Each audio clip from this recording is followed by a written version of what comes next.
Photography 1, Lecture 6, The Portrait. This would appear to be a relatively straightforward portrait of Pablo Picasso, made by the great fashion and portrait photographer Irving Penn in 1955. It shows Picasso three-quarters angle on his face, and kind of featuring this hat, the very dark coat that he's wearing. But this image isn't the one that actually has remained in people's minds regarding Picasso. From that same series, from that same session, Penn also made this image in which the focus of attention is really much more on Picasso's eye. But we still see the mouth, get a little bit of his ear. The hat has a great deal to do with the composition, framing the image, framing his face the way it does. But he's also pulled his coat up around him. But again, this is still not the one that has become the memorable image. This is the image that has lasted, I think, in people's minds. Here, so much more it's actually only just covered up his mouth, but here the eye has really totally become the focal point of this image. Again, the hat is an important framing device, as is the coat, but it's that eye. And of course, that's the point that Penn is trying to make, that the most important feature of Picasso is his eye. He had an eye for composition and painting. And that's what Penn has recorded here. Not long after the invention of photography and after it was revealed to the public, most of the early images were of things and places. But there was a huge interest in the public in particular, but from top to bottom, in seeing people photographed. This is a very early image by David Octavius Hill and Robert Adamson, a pair of Scottish photographers, of an infantryman surrounded by his fellow soldiers. However, in this image, he stands out primarily because the other soldiers are either moving or in shadow. So this becomes very much about this particular single gentleman standing in the center of the frame. Certainly the high and mighty and wealthy were often depicted in photographs early on. This is a portrait of Abraham Lincoln by Matthew Brady, who photographed Lincoln many times up until his death in 1865. The early portraits, because the emulsions were very slow, required that the sitters sit absolutely still, or they would blur and the picture would be considered ruined as a result. So it's not necessarily true of this particular image, but very often in early pictures there were devices that were set up that would hold the head and an arm perhaps, and other things that might move that would be hidden from view of the camera to hold the sitter still. It's remarkable to me that under those circumstances, a photographer like Brady was able to get the kind of acute, astute observation of his sitters as he was, as is evident here. This is by Edward Steichen, who was a fashion photographer, but also photographed many celebrities. In this case, this is the sculptor Rodin. And here, this is an interesting composition to me. this features the artist in front of two of his better known sculptures. And but rather than showing Rodin clearly, he's just seen in profile. In fact, he's not seen any more clearly than his sculpture. If anything, he's seen less clearly than the sculpture, which was certainly Steichen's intention. So that's just a sort of a compositional aside and something worthy of note when it comes to portraits. This is by Edward Curtis, who photographed Native Americans whenever possible in their native outfits. He photographed thousands of Native Americans and over a very long period, and has left a enduring, extensive catalog of these people and the way they dressed, often living with them at times for months at a time in order to get these extraordinary pictures. This was made by Paul Strand. I've shown other of his work previously. This was made, however, with a lens with a 45-degree angle mirror built into it. In order for him to photograph people without them suspecting that they're being photographed, he used this lens. Of course, there's irony in that in this case, the subject was blind and couldn't have seen him anyway. But it was something that he was using. He abandoned it fairly quickly because he felt that it was dishonest. And so he moved on from that. This is by Edward Steichen. I'm sorry, this is by Alfred Stieglitz, who was Edward Steichen's best friend. And it's of his wife, Georgia O'Keeffe.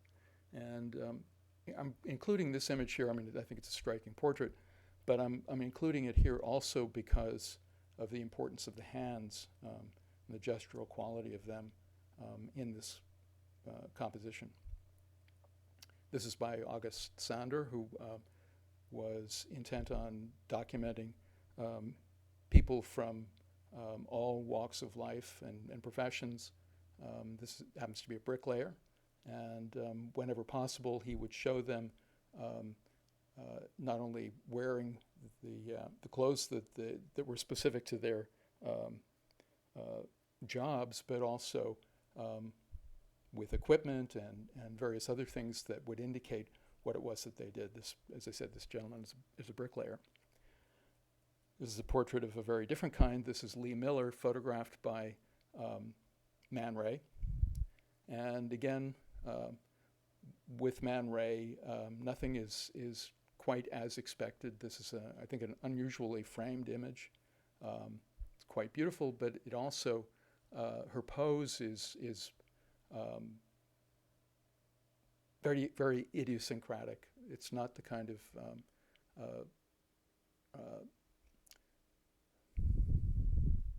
it's not a typical portrait.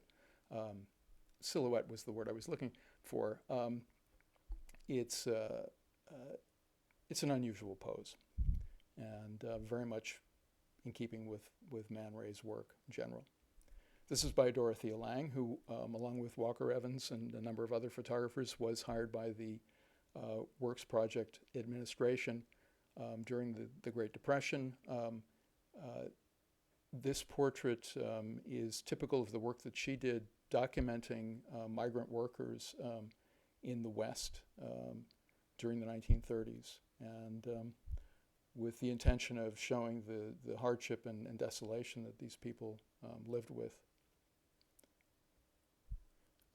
This is by Henri Cartier-Bresson, French photographer, a photojournalist primarily, but always with his own artistic sensibilities intact. This is a portrait of Henri Matisse in his studio. He was constantly drawing, cutting out shapes, painting, he always had some, even though he was at this point quite ill, he was always in the process of creating art. And Cartier-Bresson, I think, has done an admirable job of conveying this, the obsessive quality of the work that he was doing. This is Billie Holiday, as photographed by Bob Willoughby, and it shows Holiday coming out of a very dark background, and I think there's a fair amount of the pain that the woman was going through at the time in this image. Yet the strategy is a very typical, a light subject in front of a dark background, especially a performer. Roy DeCarava, who was an African-American photographer, was very interested in exploiting dark tones from top to bottom. Unlike most photographers, he would keep the tonality of his images within the darker range. So they would start from sort of medium gray or even dark gray to black. And here we have Judy Holliday again, but seen under very different circumstances. And the impact of this image is, I think, quite different from the Willoughby image that preceded it. This is by Diane Arbus, who famously photographed sort of outsiders and people who were considered freaks by others.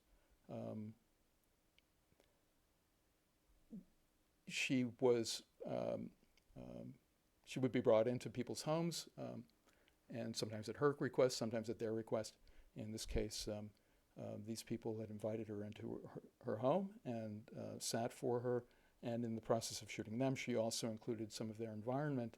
And I think one of the things that comes across here is that these are people just like anyone else. And I think that was also Arbus's intention. Gordon Parks was another African-American photographer. Here, a photograph of Muhammad Ali, which is unusual because we don't see Ali's face very clearly. This is much more about his hands and about his body language. What comes through is, I think, Ali's state of mind and what was perhaps exhaustion after a training session, I'm going to guess, because his hands are bandaged. It takes, I think, an astute photographer to notice that and not worry about whether you have your subject's face fully illuminated and revealed. There are other ways of conveying personality.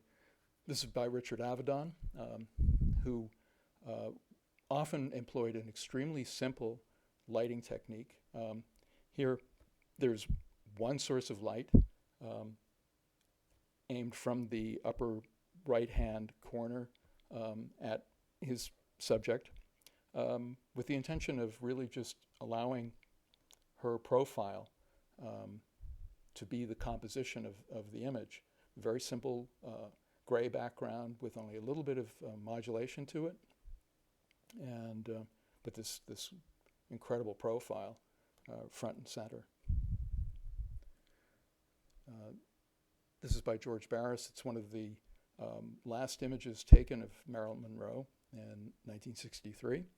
And here we see exactly the opposite, where the sitter's face is fully exposed, and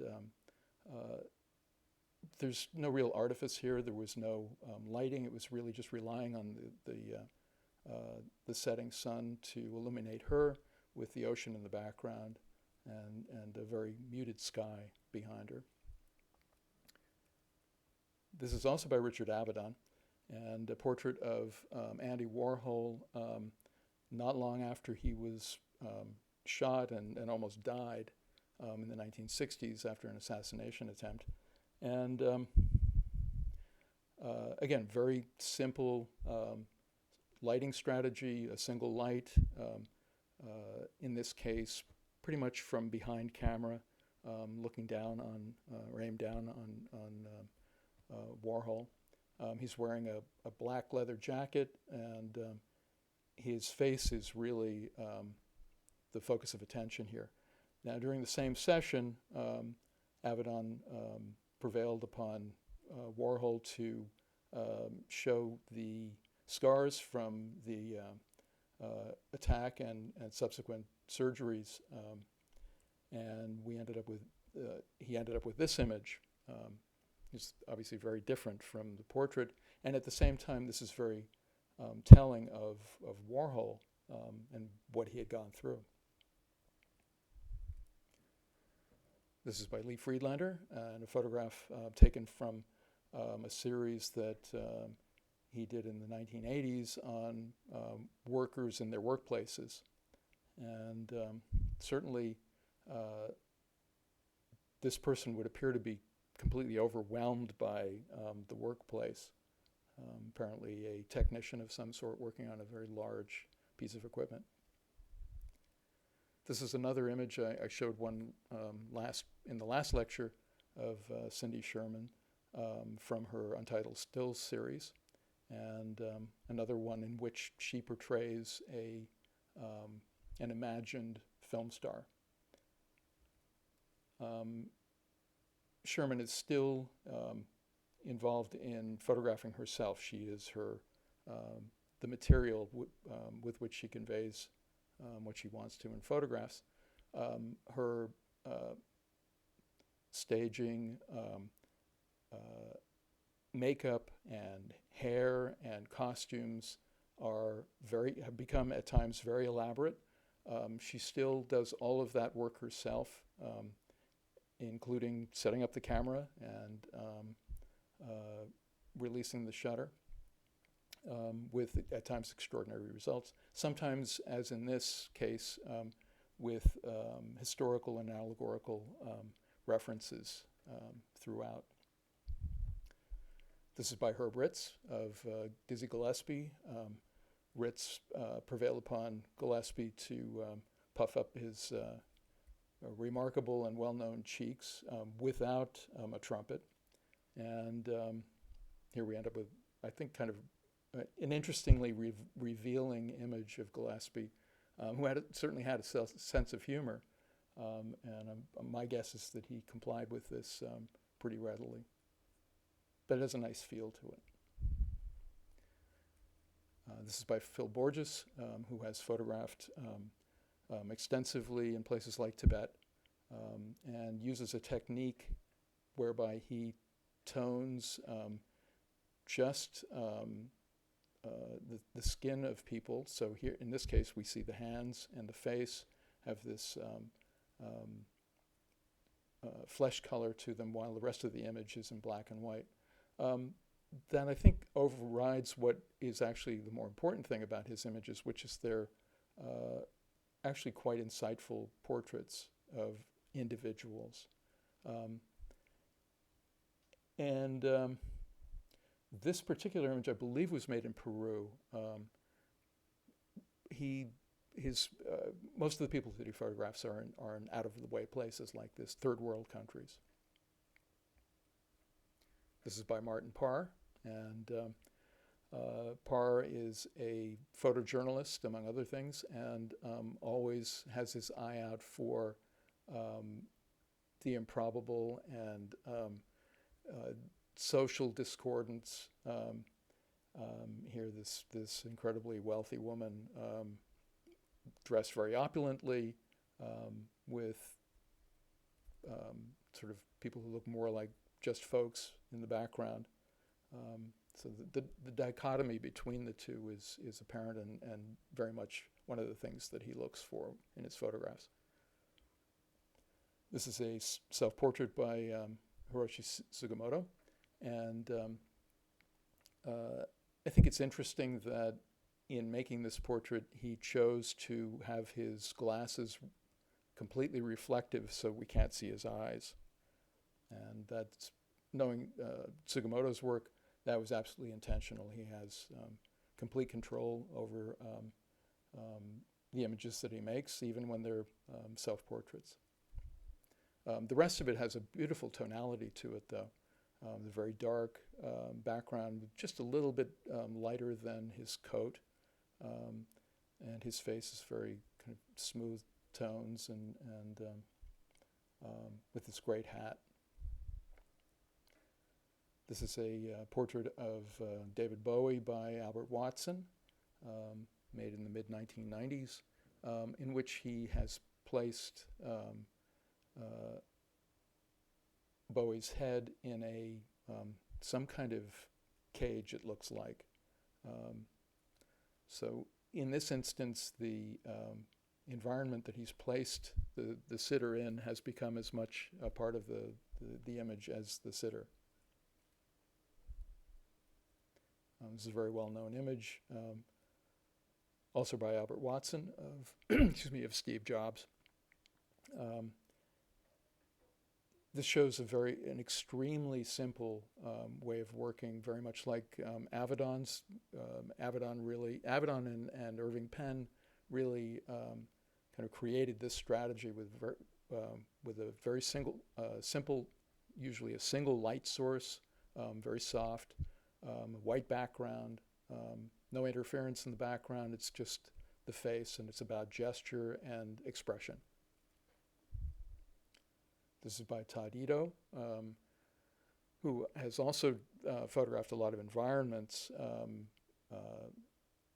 houses in the middle of nowhere at night, and other kinds of environmental images.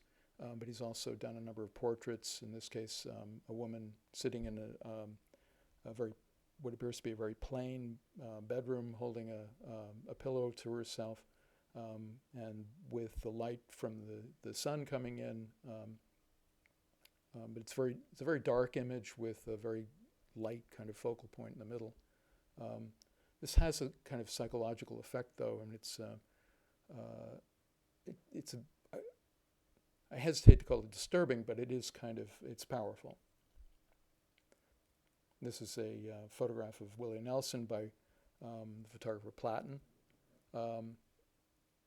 Having him hug the guitar is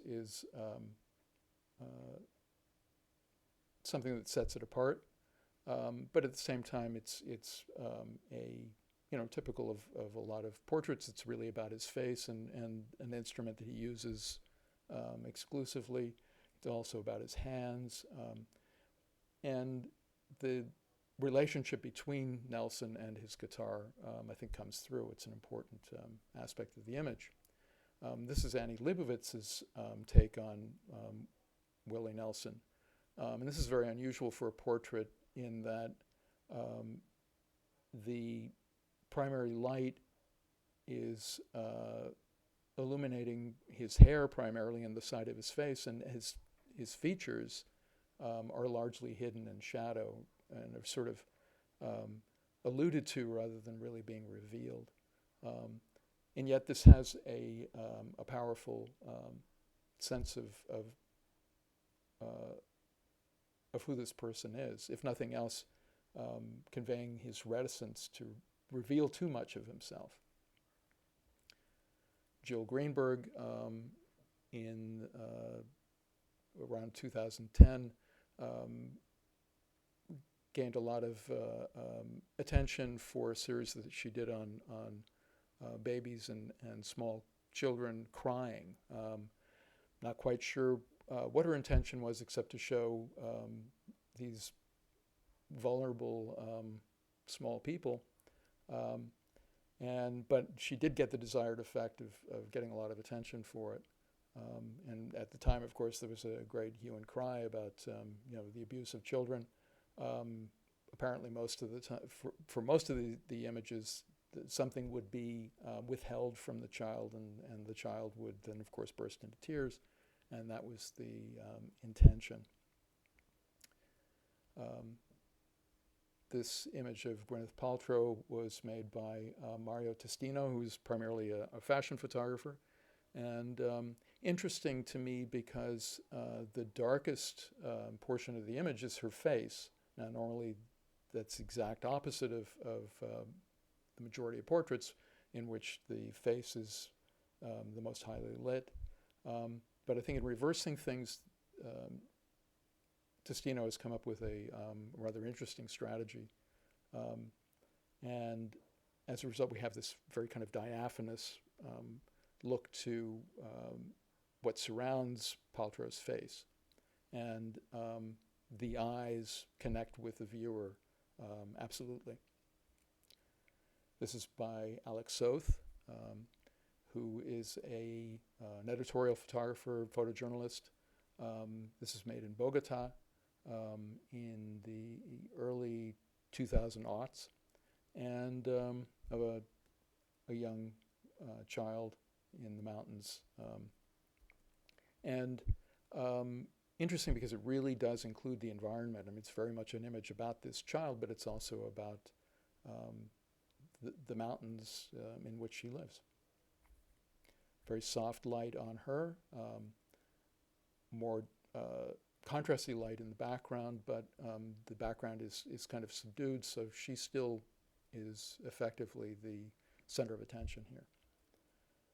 This is by Michael Wolff, a German photographer who is best known for photographing architectural environments, but in this case has also done this is from a series on people riding in subway trains in Tokyo. It's well known that many of them, because they have very long commutes, will nod off standing up in the subway cars. In this case, the gentleman is leaning against a window, and Wolff is photographing him through the window, so we see his face pressed up against the glass. This portrait of Queen Elizabeth was made by Annie Liebovitz in 2007, and as is typical of these situations, Liebovitz was only given a short period of time to actually photograph the Queen, so she spent a lot of time preparing the space and making sure that she had the angle that she wanted. In this case, it's very kind of brooding. It's a very dramatic scene, and she has the Queen sitting very simply, appearing to look out the window, and of course that's a conceit. She's not looking anywhere near the window, but the effect is that she's at least facing in that direction. And then a few years later, Thomas Struth, the German photographer, was invited to photograph the Queen, in this case with Prince Philip. And Struth's strategy is much more direct. He has the two of them seated very simply and facing the camera, and with a background that is suggestive of their environment. This is either Buckingham Palace or Windsor Palace, and the Queen and the Prince, I think for me in this case they look kind of diminished by their environment, and it's an interesting psychological observation. I think the photograph is an interesting psychological observation of this woman who has really only ceremonial power, and her husband.